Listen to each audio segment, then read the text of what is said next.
So, first of all, I get a little bragging rights in this video because I did my prediction going into this, and I made the prediction that the Maria fight would be pointless, and I was right with this actual volume. And if you see me doing hand gestures, is because I got the volume playing right here.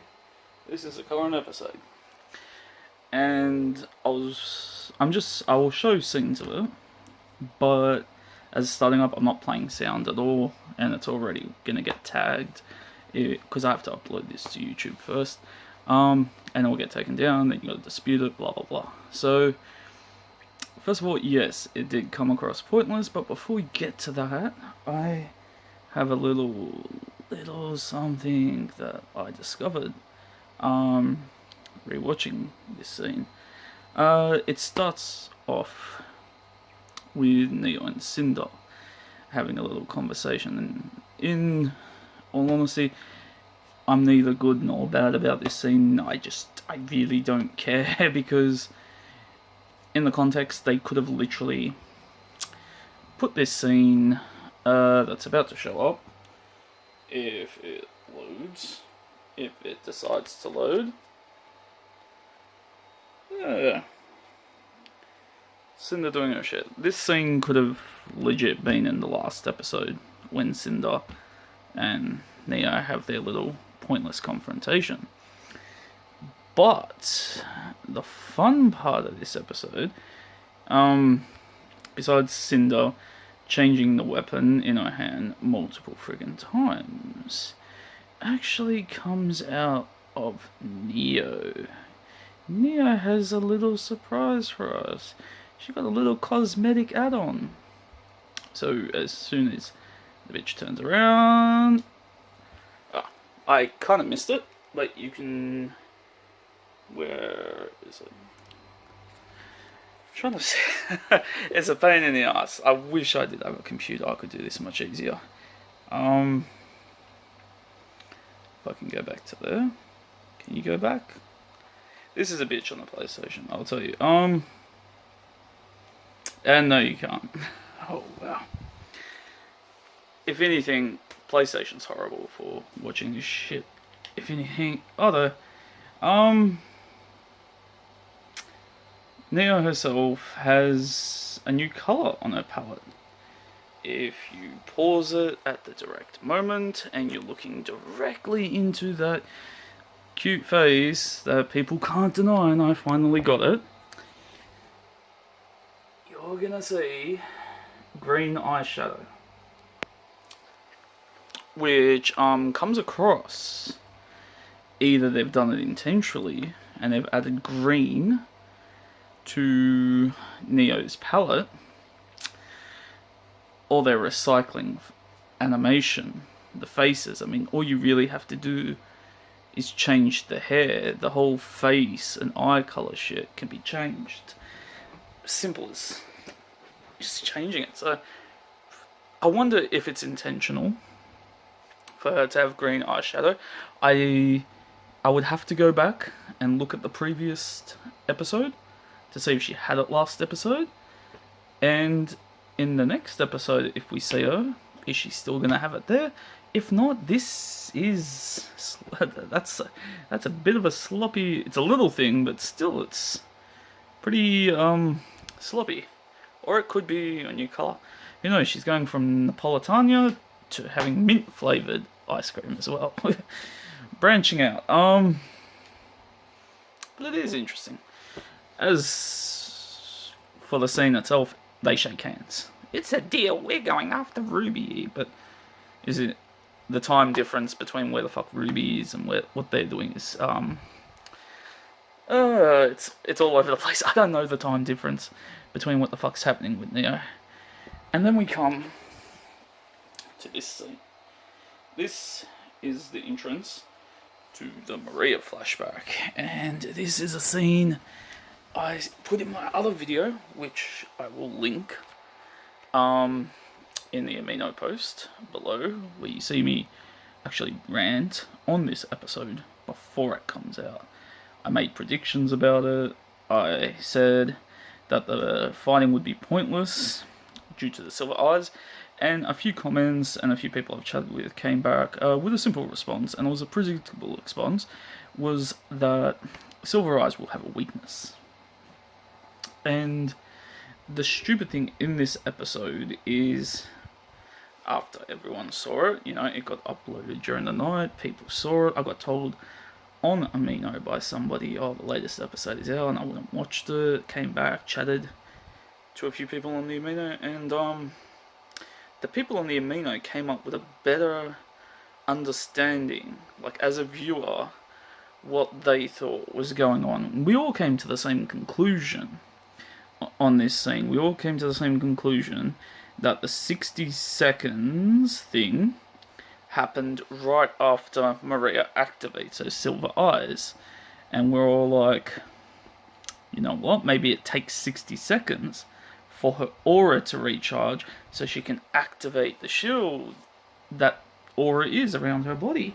We thought someone figured it out, and someone's, purposely made her use her silver eyes, realize it drained her aura, and they have 60 seconds to kill her before her aura comes back. It made a lot of sense, and it actually got me more hyped for the episode. And then the irony came out of it that it wasn't some fan, it wasn't someone on Amino, it wasn't one of the hardcore fanboys protecting this show. It was the people creating the show that screwed up what was an actual reasonable idea. And one of the show's creators jumped on Twitter, because everyone watching the show, it wasn't just me, it wasn't just a few people, everybody, no one picked it up. And that tells you it's bad pacing, it's bad storyboarding, because no one watching the show actually picked up on the concept of what the 60 seconds was. No one picked up on that it was a semblance that was activated. And then they made it worse by describing the semblance on Twitter on a post. They're like, for 60 seconds, this fauna skill is invulnerable. She takes no damage. Substitute, after 60 seconds, her aura is completely depleted as well.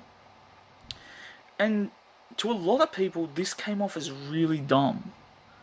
Because essentially, it's like saying she has aura activated for 60 seconds. Some people have gone, this is how crazy the fan base is when they're protecting something they love. Oh, when you have your aura up, as you notice in the Adam thing, when someone gets shot, you can maybe still feel it, or there's like a little rebound action.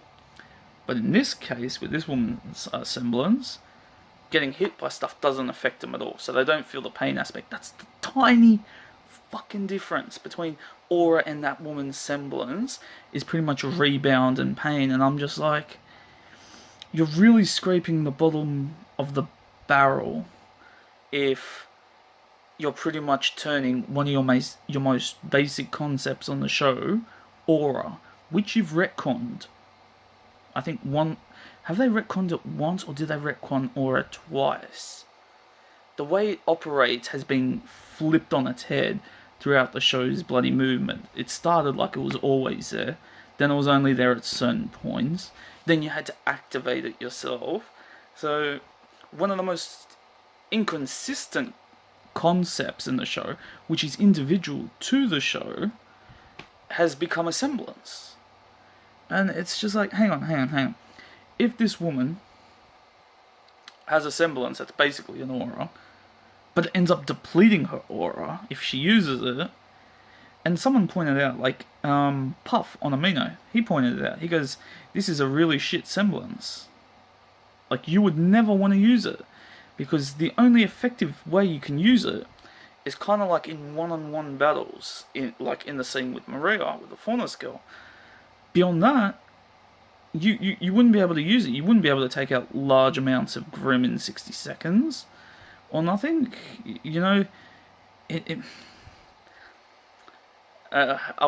It's what lowered, like, already I was like 50-50 on this episode. I was like, I'll give it a 6 out of 10 or whatever. It kept me entertained more towards the end than the beginning, because this is when all the shit pops up. in the beginning with the Maria flashback. The Maria flashback is the main core principle of why I didn't like the episode. And let me explain it, as I had in the rant. Why didn't she just use the silver eyes in the beginning? And someone pointed it out to me. And people don't like him. Adele Acker. They say, oh fuck, he's a hater.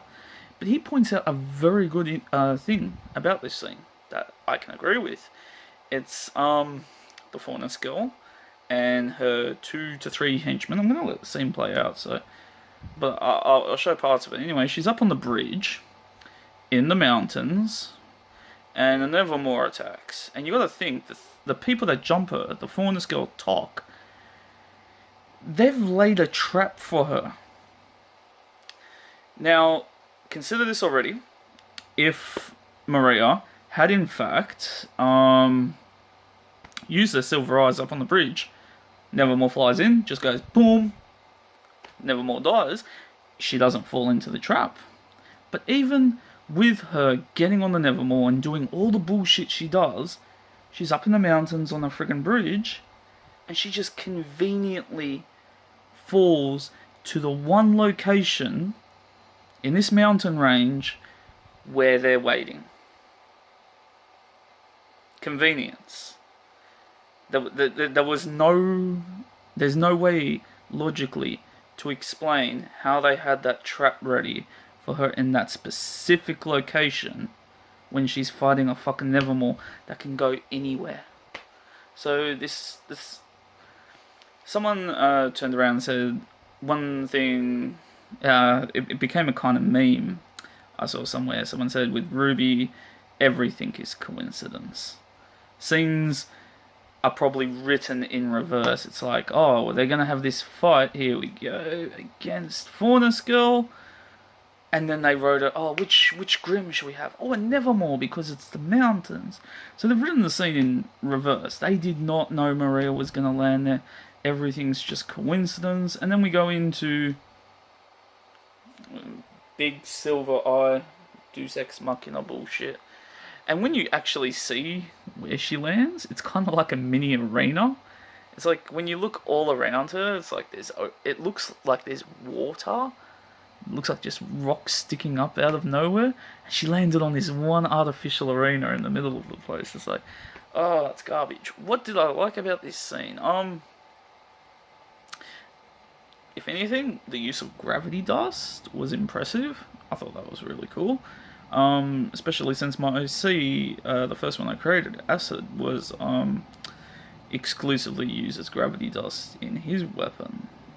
That's how I nerfed him a bit. On Amino, they say when you create OCs, you gotta make them weaken somehow. They can't be overpowered. So I was kind of like, he only has one dust slot in his weapon, and it's for gravity. It's how his weapon operates. So I was happy to see gravity in it, but I'm just like... And then there was the pacing of the fight. Everything in this show is a gun. She only uses her guns once she's blind. So only when she loses her eyes does she try ranged combat. And I'm just like, oh fuck. How dumb do you have to be? It's like, you got your eyes, you got pinpoint fucking accuracy, you're this legendary warrior.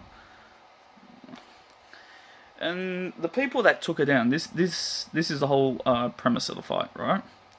I don't know what they were going for, because at the same time, back in present day, you know, while this story is Maria's telling this story, the whole concept comes across is that Maria's this fucking badass legend that everyone should know about. The fact that Rwby doesn't know about it actually says a lot. It's like, oh, well, oh, Glinda, you're a huntsman, but I didn't know who but Crow did.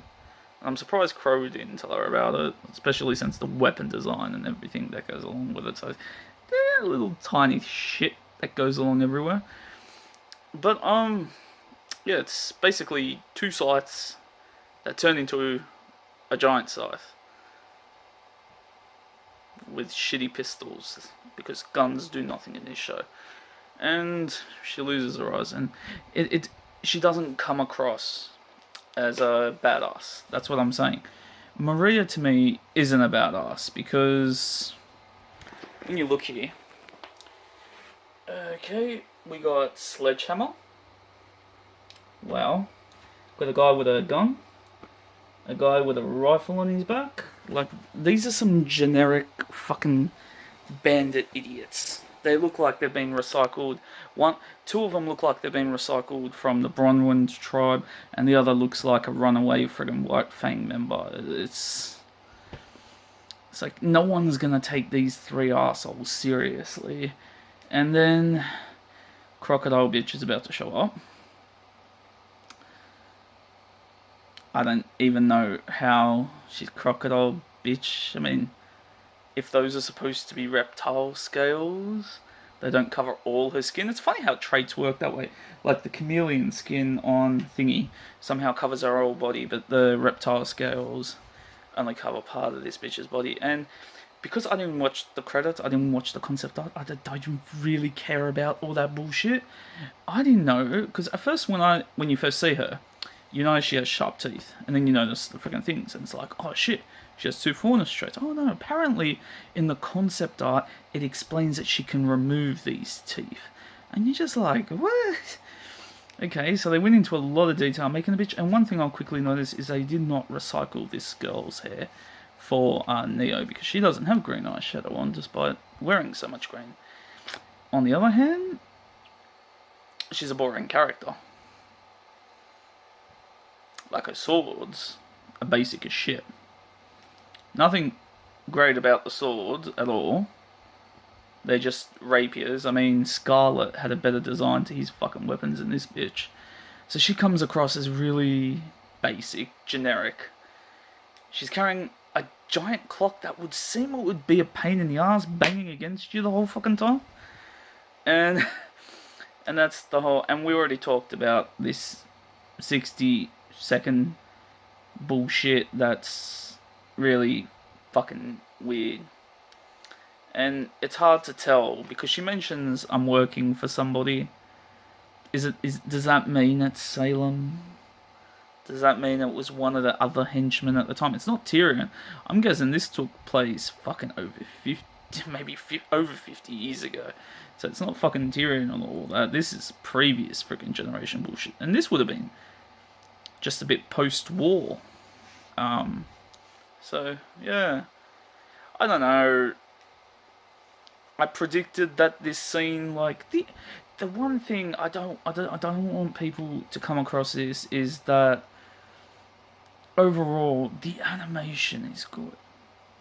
Like, I can't fault that. I can't turn around and be like it's shit, because overall the fighting animation is good. It's good use of, I said, the gravity dust, the weapons, to a certain degree without the shooting shit going down. It's just storyboarding. It's written stupidly. I mean, but what can you do? You can't do. The thing that's always going to go down is that the writer, the best way I've heard this described is that the writers aren't bad. That's the key. But the writers aren't good either. What they are is amateur.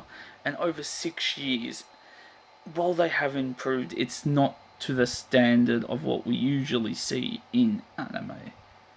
And the difference is culture.